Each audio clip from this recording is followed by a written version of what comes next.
So let's get your thoughts on this. And then it's time for Fiction Friday, everybody. And we're going to do something interesting tonight. It's going to be an experiment. You let me know. Hey, man, Deb McCarty says we're getting some gale force winds all of a sudden. Wow. Hey, Brandon, BB, good to see you, man. He says, ahoy, guard. Welcome to the ship, my friend. Tara Crisper. Remember those French fries, Ore-Ida Crispers? Those are great. Do you remember? I think they still have Crispers. Those are awesome. You know what? They're really good deep fried, too. They're really, really good. You know what else? Did any of you remember as kids, I hate corn and I hate peas? They were basically potatoes and corn or potatoes and peas mixed, and then they made French fries out of them. They were mashed potatoes, mashed peas put together into a mold, and then they made French fries out of them. It was probably made by Ore-Ida as well. And they were great. I love those. They were really, really good, especially the I hate peas because they had a certain sweetness to them. Peas are fairly sweet, obviously, just like carrots. And wow, those were great. I don't know if they still make them, but I'll have to see if there's something online. You know, so many people do this nostalgia stuff. There's probably like an entire video about them, you know, like the Freakies from Freakies cereal. Great stuff. So, okay, let's do something fun, everybody. We're going to talk about another piece that comes from John Della Rose. John is a novelist, short story writer, conservative dude. And I want to give you something that John had actually in video. And for us, since we're going to turn to the former Star Trek Writing Fellow channel and put this out over there as well, I want to talk about it by introducing, of course, the Outer Limits theme, my friends.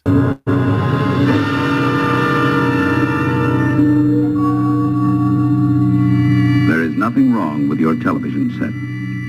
Do not attempt to adjust the picture. We are controlling transmission. If we wish to make it louder, we will bring up the volume. If we wish to make it softer, we will tune it to a whisper. We will control the horizontal. We will control the vertical. We can roll the image, make it flutter. We can change the focus to a soft blur, or sharpen it to crystal clarity. For the next hour, sit quietly and we will control all that you see and hear. We repeat, there is nothing wrong with your television set. You are about to participate in a great adventure. You are about to experience the awe and mystery which reaches from the inner mind to the outer limits.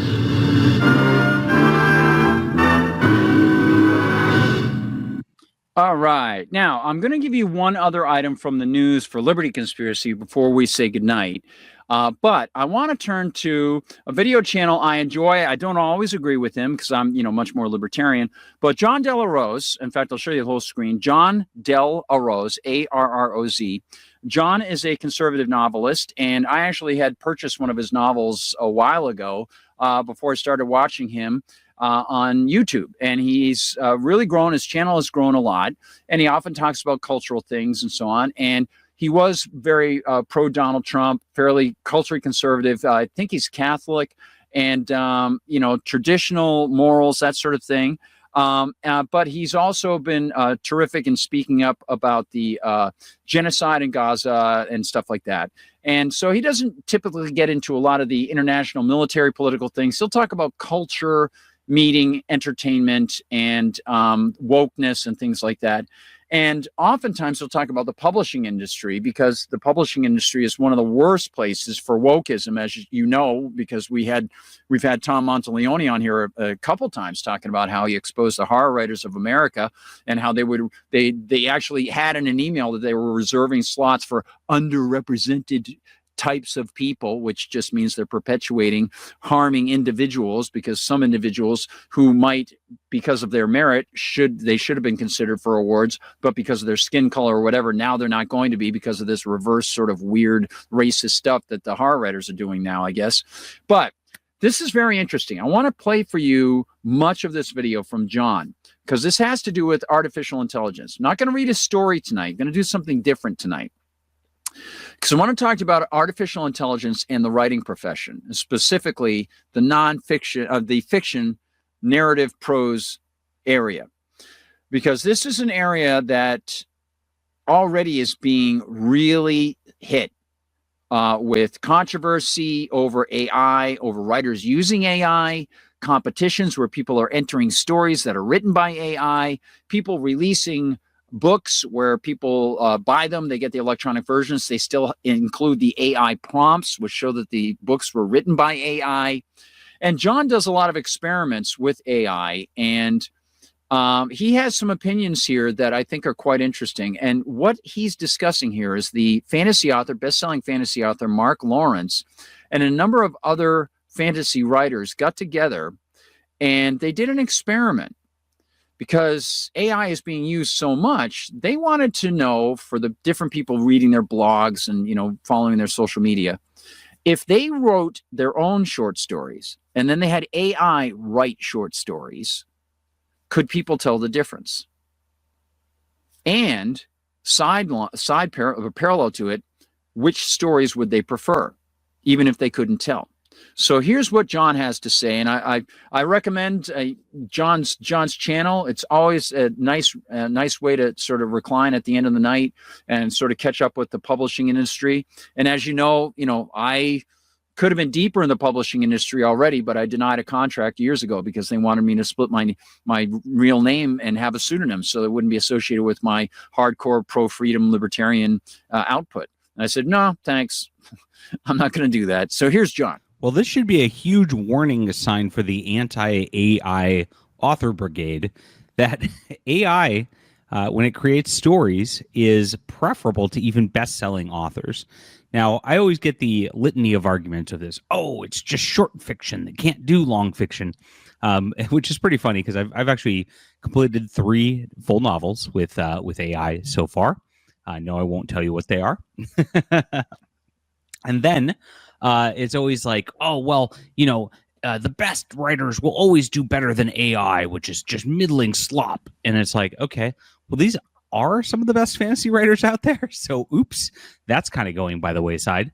And this is going to upset a lot of people. But here's the thing. Most people can't even tell whether something's written by AI or not. They can enjoy a good story or not.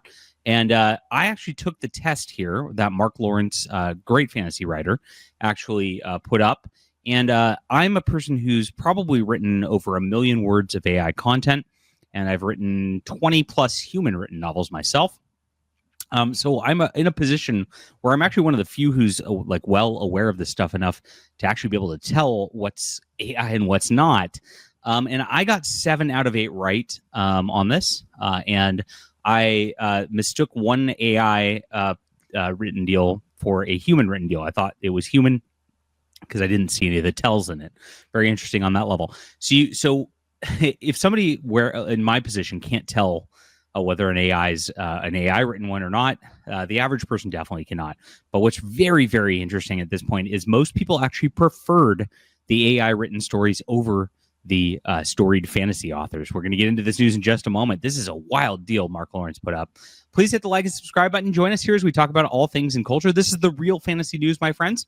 And I have a great... Now, by the way, he mentions this is the book that I got. It's a great book. This is his little plug for his own work.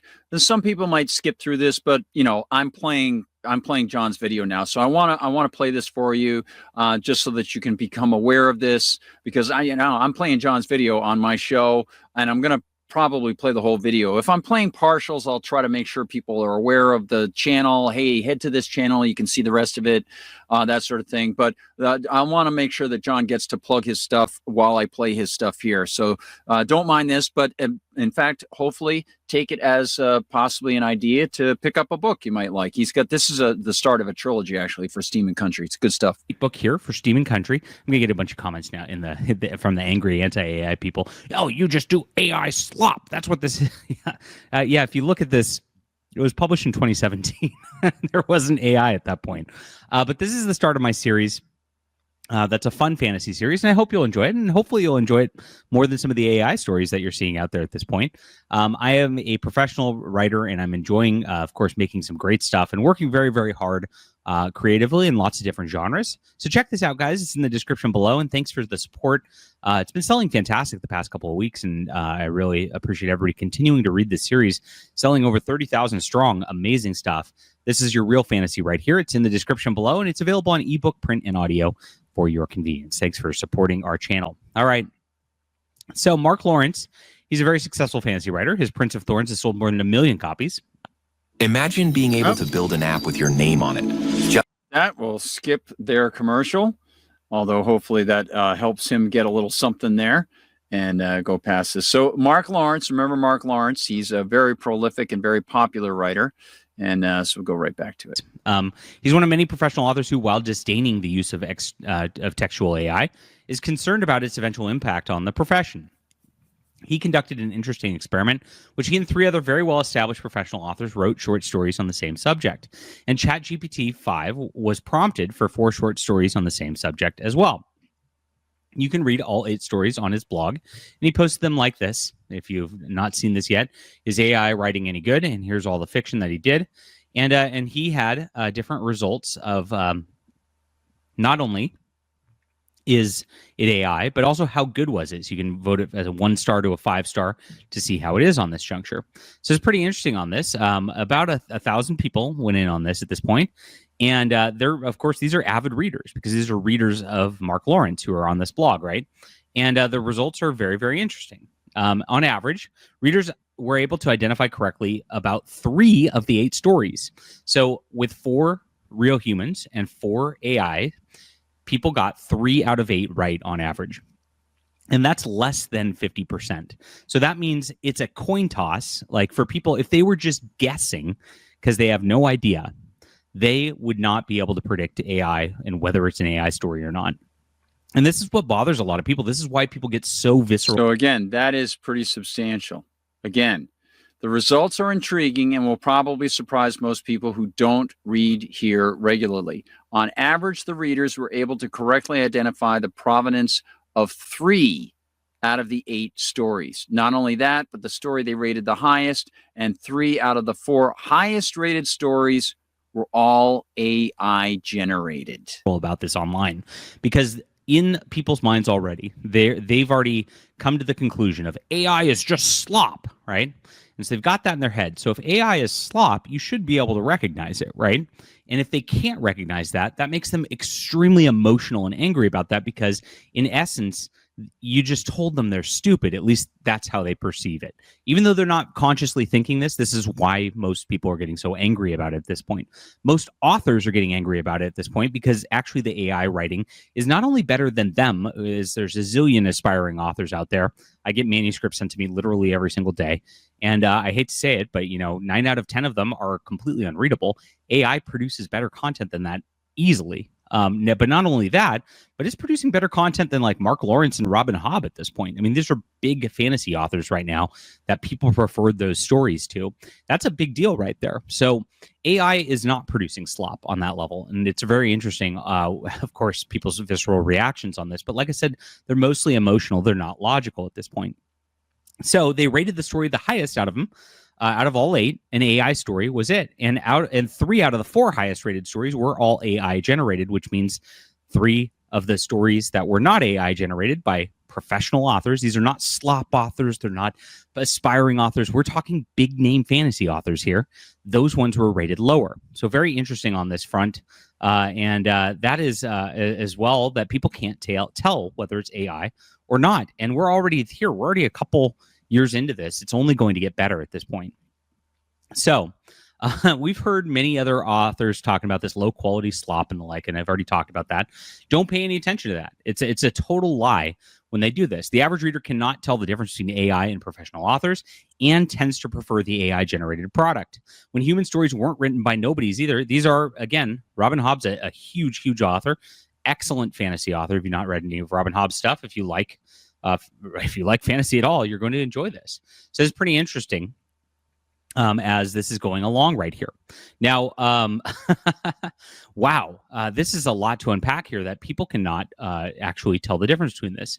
Now, of course, like I said, I get a lot of angry comments whenever I talk about this. And of course, there's a author I notice who does a lot of AI content online, and he's got an AI authorship channel. He gets tons of just hate comments all the time. People are viscerally angry about this, and it comes down to that emotion. So it's a weird ego proposition right now, like where it's like, as an author, it's like, do people prefer AI better? Well, you feel like that's a bad thing, but it's not necessarily a bad thing. I also got some other interesting comments when I was talking about this that, well, the best authors are always going to be better than AI, which is going to be mid, right? And so you're talking about like the truly like amazing, the Hemingways out there are going to be better than somebody who's mid. But that's also a specious comparison when you talk about that kind of thing, because if you have a Hemingway versus a random fantasy author out there who's doing genre tropes, well, of course Hemingway's better, right? But if you had, and of course, if that author was using AI, of course, it would be the same, right? But if Hemingway used AI versus a Hemingway who didn't use AI, what happens then? Well, if readers already prefer the AI stuff at that point, you can have a truly exceptionally creative person doing truly exceptionally creative things with AI. And I'd like to think that I've already gone and explored a lot of this stuff. I'm not releasing a lot of this stuff. What's interesting is they always go, oh, it's just genre slop that's like just for clicks and money and blah, blah, blah, blah, blah. Those are people who are mad about people making money on fiction, which why is that a bad thing? But on the other hand, like some of it I'm not even putting out or not even selling because I'm doing a lot of esoteric things that I believe are just for my own creative interest with AI that are not worth my time because I'm not going to be making as much money on it as I would with my series that is selling and things like that. So I shouldn't be spending the time writing a short fiction piece that's going to take me 10, 20 hours on an esoteric thing that's going to be super arty and things like that. When I should be working on my actual novel that actually is going to make me money, which is maybe less artistic and a little more market-driven on that level. And so what I did is I actually made it with AI, edited it, and of course, instead of spending 10, 20 hours on it, I spent 1-2 hours on it. And that way it allows me to flex those creative bones and flex that creative muscles and do that creative thing that I'm very interested in doing without having to actually bear the pressure of the market on things. So interestingly enough, it's actually spurring creativity more, at least in me. Now, I don't think this is the case with everybody, and I don't think everybody's going to be able to use AI to some sort of great advantage here. There is an amount of work that gets done with this, an amount of prompting that you have to do, an amount of back-end work that you also have to do, and an amount of editing work afterwards that you have to do. Otherwise, it all breaks down. And so anybody just going in there going, write me a fantasy novel, ChatGPT, is just going to just come up with slop, as people said. People who are doing it the right way and actually have the creativity are going to be able to use this to expand their creativity 10, 20, or maybe even 100 times as all this goes along and gets better and better and better. We'll see how it goes. Right now, AI is already doing better than the best fantasy authors in blind tests. That's a very scary thing if you are anti-AI, but you could either get on with the tools of the time or be left behind is really how I see it. What do you think about this? Please leave a comment down below. Love to hear from you. Thank you guys for listening and reading. I have my For Steam and Country. I think you'll enjoy this. It's good fantasy. It's lots of fun. Swashbuckling airship adventures in the description below. And it starts a 6-book series, none of which is AI written as much as everybody's going to be angry about it. It is all human written for now. All right. Leave a comment. Thanks for being here, guys. Check this out. We'll be back. Yeah. All right. And I forgot he did 3 more books on that. Okay. So some comments to offer here that I think you might find interesting. And I actually wrote a comment here that will serve as introduction for what I've prepared to put forward, because there are a couple other vectors of thought that I'd like to present to you and get your feedback on this as well. Hopefully you found that interesting because this is a very, very major thing for publishing. And we'll get your comments in just a minute. I'll offer what I said, then turn to you. And then I want to go through these other vectors that I also want to mention, because he mentioned some of these things as well. I have something that has to do with the actual work involved with AI, and then the work involved with writing fiction as an individual, and where those two might actually meet in the future for readers and writers as well. But I said, I think the core of the issue is the quality of the work. But the sense, I said, I don't think the core of the issue is the quality of the work, but the sense of honesty behind it. And that's what gets people upset, I think. The awareness that a human did the work has cachet, but AI can do great things. I think you're right, John, that it takes skill to mold the AI to produce something satisfying. And AI can very much help productivity. But I think the lines are emerging for a field of books that openly are promoted as human created. tied to real people and openly acknowledging real fans. The same is happening for visual and audio art. And what people can enjoy versus what people can enjoy that is AI generated. So again, I don't think the core of the issue is the quality of the work, but the sense of honesty behind it, whether somebody's open about whether they use it, and whether a reader can think, I'm connecting with a real human who put this effort in and experimented and pushed it to his fullest, versus somebody who set up prompts and parameters for whatever skills that requires and got an output that then that person on the back end had to polish and shape and things like that, like something that came out of a mold that needs to be polished slightly. Okay. And there are skills to all that, right? It said there will be a competitive edge to creators who use AI to produce large amounts of good material. But there also is a growing interest among readers to know if the work is tied to a real person whom they know put in only his own work. Both will show various vectors of value and popularity, I hope. Thanks, John. And we see a reply here. This man says, Richard Novelist says, I participated in the Mark Lawrence test. I got 4 out of 4 correct. 4 out of 8, I think he means. Only 50%.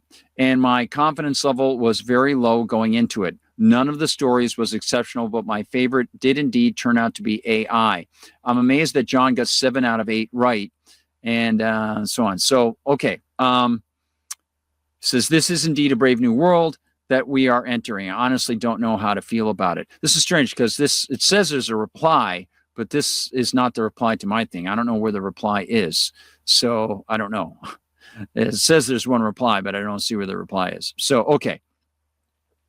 So I'd like to get your thoughts on that. And the other thing I want to mention to you about this is one of the keys here is that, like I said, this is a brave new world for publishing.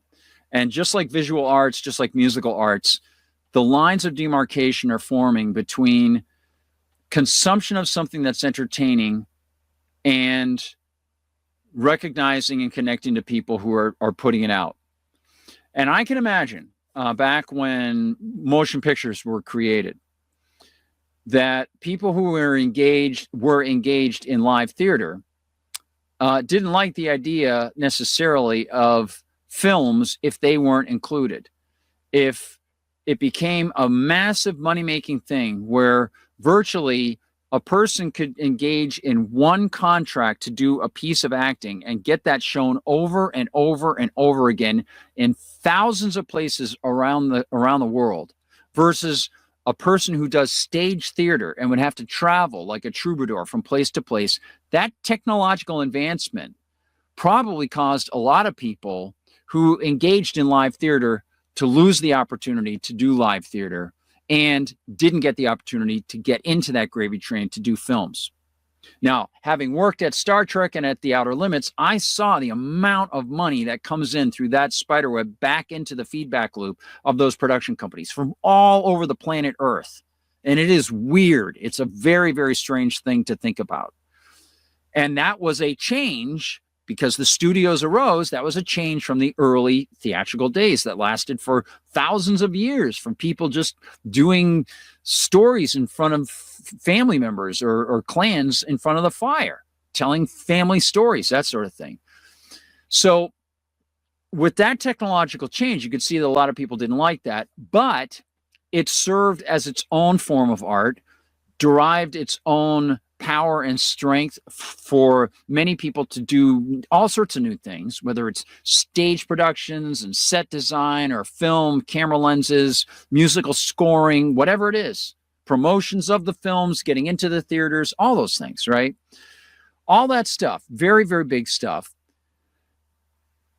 But to me, there is something that's lost, which is that there's a sector of the population that just absorbs the entertainment. They don't think about the person or the work behind that. And it's not my place to make them do that, right? I mean, I try to serve up entertainment in my writing. That's what I did at Star Trek and The Outer Limits, right? But I knew at the time when I was doing that, there's a distancing there. There's a disconnect from the people who are receiving it. They don't know who the writer is. That's the last person they know, typically, except for maybe like a makeup person or, the gaffer, right? Maybe a writer will become popular if his or her stuff hits numerous times or it makes a big splash. But most television writers, nobody knows who they are, right? Nobody knows who I was, right? My name wasn't even on the credits. I was like the Writers Guild fellow at Star Trek. I didn't get any credits for anything, right? So a lot of those people, they go incognito. They're never seen, but their output is seen. And if they're getting remuneration for it, okay, maybe they're satisfied. Maybe they want something more. I don't know. But what's very interesting here is, of course, that you get the idea of people who have already put out property and the question of whether the AI is skimming off of that. Then you get into intellectual property questions and what is the AI skimming? But let's say everything's on the up and up and it's only skimming stuff that's publicly available, hypothetically, right? Okay, to me, I want to focus on the effect on the market from the reader's standpoint. Because when I look at this and I think about the readers, as John mentioned, from the reader's standpoint, they couldn't tell the difference, and they preferred the AI. And this is one of the tricky things, because if you can do the prompts correctly, the AI typically isn't going to have a bad session when it's trying to write. You can fix it, you can go through it, you can make it work pretty easily, right? It does take some skill, but it doesn't take as much skill as sitting for hour after hour after hour to do each one of those writing sessions. Make sure you're at your highest performance, or at least you're getting it out there so that later you can come back and edit to make it that higher performance if it was a bad day or you were tired or you just weren't sure about where you wanted to go or whatever. You get a lot of variations when you're a narrative prose writer. It's very hard work. Like I've often told people, I could write a script, no problem. I could write a television script in a few days. It's not hard. It's not hard at all. For me, prose fiction is much more difficult.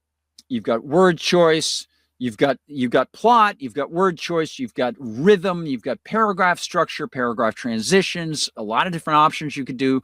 There's so much more to prose fiction writing than there is to script writing. And there are different arguments as to, for certain script writers, I like to put a lot of detail in. And I would get producers who would look at my stuff and say, no, you put too much detail into your script. The director doesn't want to see that. I'm like, well, it's my idea. I'm going to put it in there anyway. I don't care. The director doesn't want to shoot it that way. Whatever. This is the way I saw it. This is the way it should look. This faces north. This goes this way. This goes this way. Director doesn't want to do it. He can do something different, but this is what I'm seeing. So in prose fiction, you have to include all that stuff, and you can't overdo it. You got to make it. It's very tricky. It's very difficult, but it's fun. Now, there are the two vectors I want to discuss. I'll finish off on the popularity side of it. I understand, as I said, that many people are upset about AI, and I slightly differ with John on the orientation of, and that's why I put that comment in there, on the orientation of his presentation, because it's not whether or not AI can produce quality stuff. Obviously it can. The question, I think, as to why people get upset about it, it's not that it's drivel or it's garbage, because it could be great. It's the question is it presented to you in an honest way? Do you know that this was written by AI with prompts and then polished later? And this gets me to the question that I've always had about entertainment ever since I got involved in working in script writing, which is, what is the percentage, and that's impossible to know, but what cadre of the population of humanity in any given era is willing to just accept entertainment that's easy for them to consume, and what portion of the population is more interested in really digging in? It's the same thing as people you might have grown up with who considered music as wallpaper, and they would just listen to light pop fluff. Those people drove me up the wall. They didn't know anything about breaking music. And then years later, they'd be like, oh, have you heard of so-and-so? I was like, yeah, I was listening to that band like 10 years ago. I don't want to be a music snob, but every time I, would tell somebody about them, nobody wanted to listen. And now they're like really big, It's sort of like when Nirvana came around and all the original punks were like, you understand that this song Smells Like Teen Spirit is ripped off a Killing Joke, and they also got it, the rhythm of it from The Damned 15 years earlier. Do you get that? So, and you can't really fault some of the people who didn't know about it, but others who were around at the time and could have known about it, but weren't interested. You can't really fault them either. It's just not their nature. But then later, you can't help but feel a little bit frustrated because they're so light on the investigatory side. They just accept stuff as entertainment that you say, gee whiz, people worked really hard on that. You could have helped them earlier if you just bothered to pay attention, right?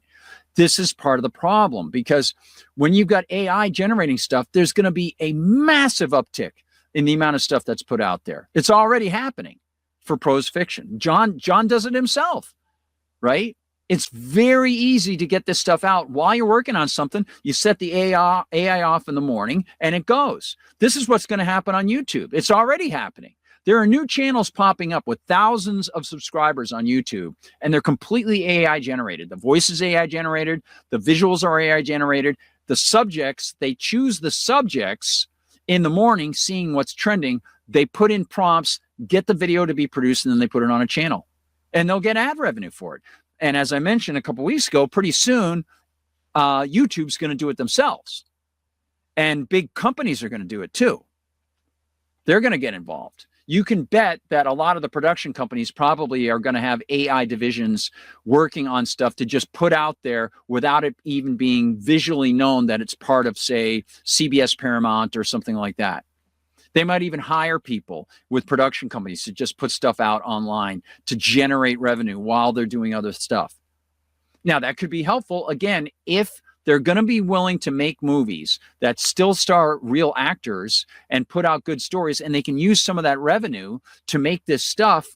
That would be great. But the problem is the crowding out effect. And the other problem is that there's a vast portion of the population that will just accept this stuff and they don't care. So what I think is going to happen, as I mentioned to John, is I think there's going to be a cachet in the marketplace for real professionals and real people who are interested in these things, just like book collectors. People thought that book collecting was going to die off. It hasn't died off. People value the knowledge that a real person, Mark Twain, Ambrose Bierce, Terry Brooks, even though Terry Brooks' Sword of Shannara is a massive play on Tolkien, J.R.R. Tolkien, C.S. Lewis, it's the human connection. That's going to have its own cachet. And it's going to require people like me and people like John and people like others, like nonfiction writers like Don Jeffries, to make sure that people are aware of who they are and to make connections with these people and to be positive influences. And I'll give you a great example of this.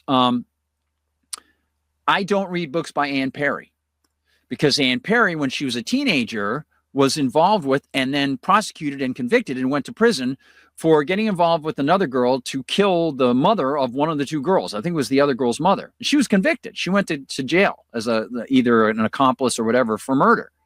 She writes murder mysteries and she's done it for years, but I can't read her stuff, right? I can't. It's just weird. It takes me out of the suspension of disbelief. And that is the final problem. If you're making an intellectual person-to-person connection, and it's like live theater, and you know it's a real person on the other side of that typewriter or the other side of that computer, and they haven't manipulated, then there's going to be a tendency for some of these people who are trying to put their name out there honestly, for them to use AI for a few paragraphs or a few pages or use AI as an editor. As long as they're up front, I think it'll be okay. They have to tell people. I think there'll still be cachet for it, just like live theater, to see the people, to see them do it. And I think there's going to be an even greater importance to stressing that in this new world that's coming around, stressing the importance of the connection with the people. I'll give you one more example. XTC, the band. Andy Partridge, they made it pretty big when they put out Skylarking, right? That was produced by Todd Rundgren. They didn't think it was going to be that successful, and it ended up being really big. Had Dear God on it. And I think it's one of their worst albums, actually. I think it's really weak. But Andy Partridge eventually just could not handle going up on stage playing live. It was getting him really nervous and stuff. He couldn't do it anymore. So that meant that they had to rely on their record sales. Okay, well, what happens when everything becomes liquid and digitized and people can just download their music or post it online or whatever? Well, the record sales are going to go down. That's why Danko Jones said, hey, I know that people are going to pirate my stuff. I'm going to make my money off of going on tour, making a personal connection at a show. I'll make it off selling my T-shirts, necklaces, whatever, right? Wristbands, whatever, right? Because that's how I'm going to do it. So then you have a whole nother form of artwork with what are those designs, and there's a whole promotional side of that. But Danko knew. He knew about that, right? Well, Andy Partridge, luckily, they made enough money with XTC before that he was able to get along okay. But other people in his position who can't play live but can play in the studio, they got to be very creative. And they're not going to make their money getting on the big tours, going on the big showcase festival circuit or anything like that. So similarly, I think it's going to be very important for people just like John De La Rose. John De La Rose's channel has grown massively over the past year. It's gone from like 20,000 to 60,000 subscribers on YouTube. He is beginning to become a dominant voice in professional fantasy genre fiction, and he's a conservative. And that's part of the reason why he caught on. But also because he puts out material and he reports on the publishing industry, the comic book industry, the film industry with his commentary, sort of like a Nerdrotic, maybe not quite as libertarian as Gary Biegler is, but still sort of like that. People are attracted to him for the anti-wokeism stuff. That's great.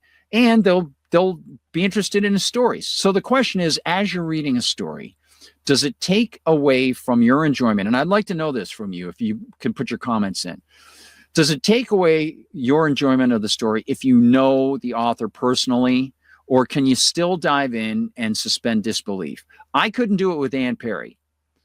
For the longest time, I wouldn't read Robert E. Howard stuff because I knew he committed suicide.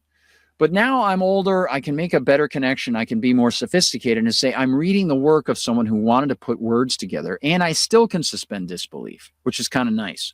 So let me know your thoughts. The other thing that I want to mention about this is the final vector on this is the recursive nature on this, the feedback loop. What's interesting is if you take AI and you give it the right prompts, you can make AI give you a paragraph that is some of the most amazing writing that you'll say, wow, I couldn't have done that. Just like if you were reading something by a writer whom you thought, wow, I'm reading Tolkien. That is an amazingly composed sentence. I could not have done that. But you learn. And at first it might start through mimicry. You tried to do it a certain way.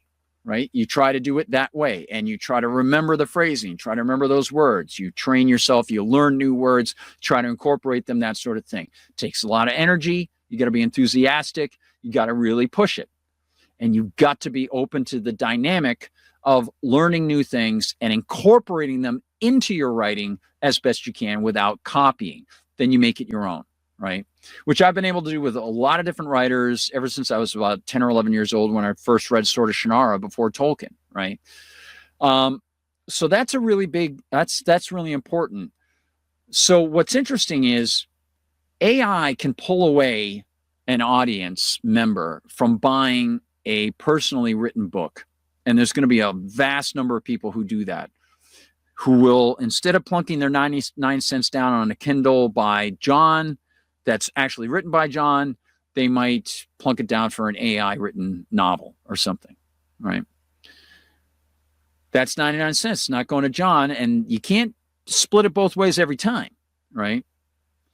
That's why I think there's going to be an important cachet to promoting yourself and making a good, honest connection with readers. That's a really, really big deal, to let them know who you are and get the word out about yourself. It's really going to be important.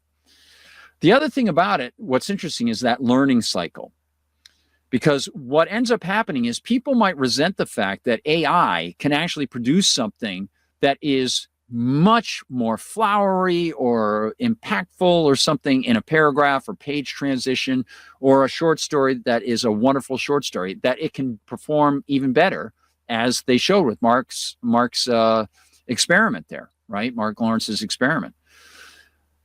But what's interesting there is many authors who will try to write on their own, I think they're going to be tempted to have, rather than just beta readers and editors look over their stuff, they're going to have AI look over it. And it's not just going to be AI. Once they make the decision of having, hey, edit this for errors and punctuation marks, do line edits on this, find where I have syntax problems, split infinitives, I'll check it over, that sort of thing. In addition to that, you can start to shape it to say, rewrite this in the style of D.H. Lawrence. Edit this as if it were edited by, some famous editor, like Dallas Mayer. I was talking about Dallas on Wednesday. He was an editor for a while. Edit it like something Dallas Mayer would have edited, right? Something like that. Now, various writers have different styles and so on and so forth, but you can shape your already written stuff. You can then have shaped and styled in a certain way. And then you can go through and compare, do I like this? Do I not like this? So that will be a temptation for some of the solo, I'm going it my own writers, to then take what they wrote on their own, have it polished by AI, and then still claim it's their own. And where that distinction lies, I don't know. Because if you're giving it to an editor and the editor's giving you feedback, well, that's another source. So it's a very, very strange world we're going into now with fiction. And what's interesting is I have, multiple novels and novellas that haven't been published, and now they're going to be coming out at this time. So it's going to be extremely important for me to tell everybody, these were written me, keyboard, brain, keyboard, imagination, keyboard to you. That's all. No additives, nothing. That's just it. So I'd love to get your thoughts on this, to let me know what you think, because I think this is a very interesting field, and I'd love to get John on to talk to him about this, to see what he has to say. Let me see.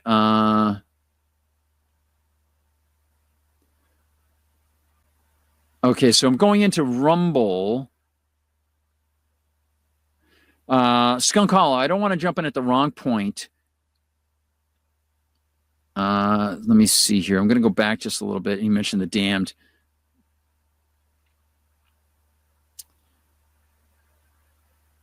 He says Sieg Sputnik was close to AI. So look at Milli Vanilli, for example. They're caught, lip syncing, and people immediately drop them. So there's definitely a cachet to the human effort, right?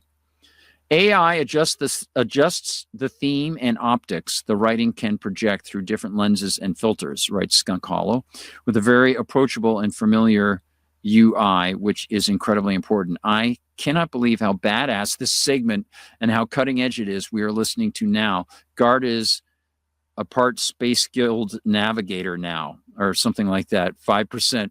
Yeah. And, I've been thinking about this stuff for a while, and I've never really spoken about it. And like I said, in 1996, I was working on a story when I was at Outer Limits. I was working on a story that happened on a planet that didn't have any IP, intellectual property copyright protection or anything like that. That was done through government because they didn't have a state. It was a stateless society, and it went by natural law. So nobody was forced to pay for a policing system for copyright or anything. It was all done through contract. And like I said, a guy I know who went on to produce one of the most popular sci-fi shows of the past few years. I won't say what it is because then you know exactly who he was.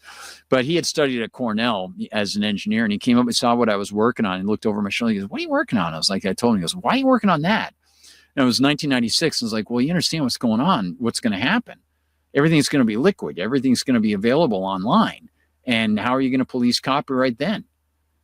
So he's like, So it was interesting. So I've been looking at stuff like this happening, and AI was something that, anybody who thought about, robots or holograms or cybernetics or anything like that would have said, okay, what's going to happen when, the cybernetic creation is going to be a storyteller, and where's it getting its data? Where's it getting its input? How is it learning?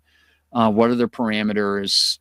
And then how attractive is that going to be for people versus real human contact? And we're still touching the toes in the water right now on this, but, the co-pilot, a real kitty is here. Hello, kitty. How are you, buddy? She's right here. Oh, I wish I had the cat cam going right now. Hi, bud. So I don't know what you think about it.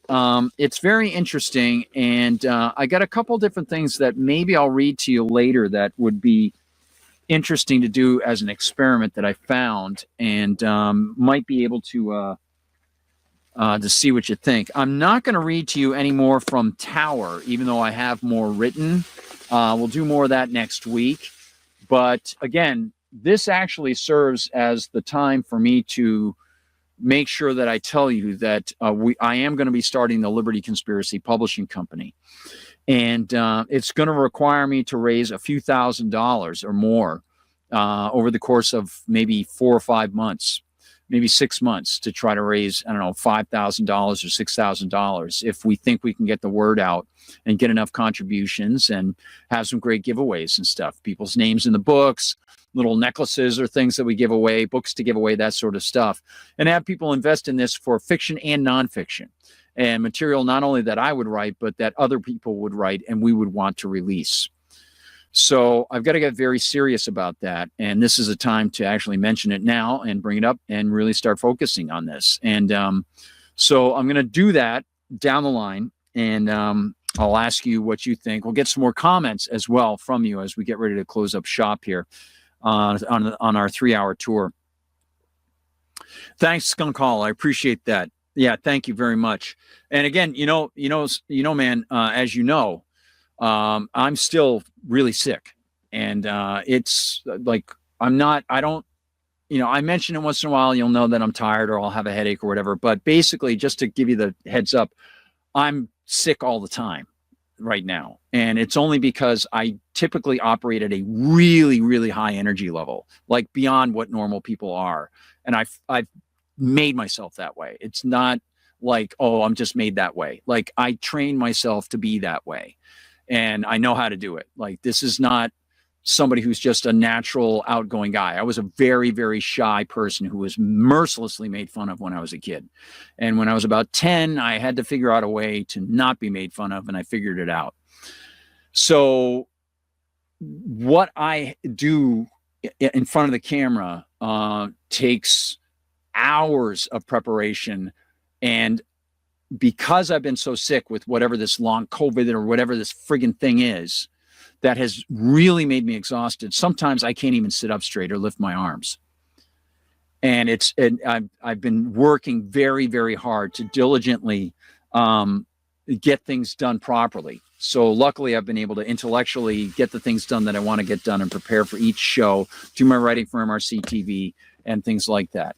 And I just feel dedicated to doing it, like, dedicated to the cat or to you guys or whatever. And it makes me feel good. It makes me feel great. I think about, the lineage of what my dad taught me, my mom brought me, and my friends here, all you guys, David and Travis, and how wonderful they are. And that all bolsters me. And again, I wouldn't trade it for anything, because I was not reading the Bible properly. I wasn't as involved with Christianity as I have been. And my soul was at stake. So God saved me for that. And thanks to all you and David. And so I can't tell you how appreciative I am of that. And discovering new vectors, new people like John De La Rose. We might disagree on some things, but it's great. And I need to do more. I need to open this up more. So it's going to take an investment. It's going to take a start of the Liberty Conspiracy Publishing Company, and to do more on Liberty Conspiracy itself, have a regular budget and make sure that I get this right. So if you know people who want to invest, you let me know. That's going to be a big deal. But you know, we all go through some pretty tough stuff, and we have principles, and we're dedicated to things. And one of the things I'm dedicated to doing is good prose fiction, because some of my greatest heroes who express some of the best values I've ever encountered come from the world of fiction. And they have been remarkable people. I've met some of them, like Dallas Mayer, Jack Ketchum, Tom Monteleone, F. Paul Wilson, and others. And to do honor to them, Rod Serling's widow, who, you know, prompted me when I was 14 years old. I have to do this right for them. I've got to do it right. So for my parents, my family, everybody, you know, that's a big deal for me. And then new people I'm encountering, even book reviewers on YouTube, that sort of thing. You don't want to, you know, give it too much importance, but they give you energy. They buoy you. So that's what I'm going to do. Oh, the kitty cat, the co-pilot's gone. I better get going. But I'm going to be working more on Tower. We'll get that ready for publication. We'll get these other novel projects and novella projects ready. They're going to be beautiful. And hopefully they'll be really good packages for everybody. And yes, I have been finding ways to feel a little bit better. It's been very interesting. And, you know, we'll see how it goes. But in the meantime, now I almost am, it's interesting. I have times now where my energy level is getting back towards what it was. I'm still exercising, you know, almost every other day. I do the bike for a half hour. I do chin-ups every day, that sort of thing. But I could do a lot more, you know. So we'll see how it goes. But anyway, everybody has their own situations and encounters. So whatever you're experiencing, or some loved one in your family, my heart is with you. Believe me. And we've got a lot of opportunities to talk about these things as a group here. So it'll be great. In the meantime, I'm going to close off this segment. I promised you one more segment for Liberty Conspiracy, but I'm going to close off the Outer Limits segment here for our Fiction Friday. And I want to thank John De La Rose. Good stuff from John. Remember his material. We'll give you the Outer Limits control voice to close this off, and we'll give you the final bit about our Liberty Conspiracy broadcast for our news for the night.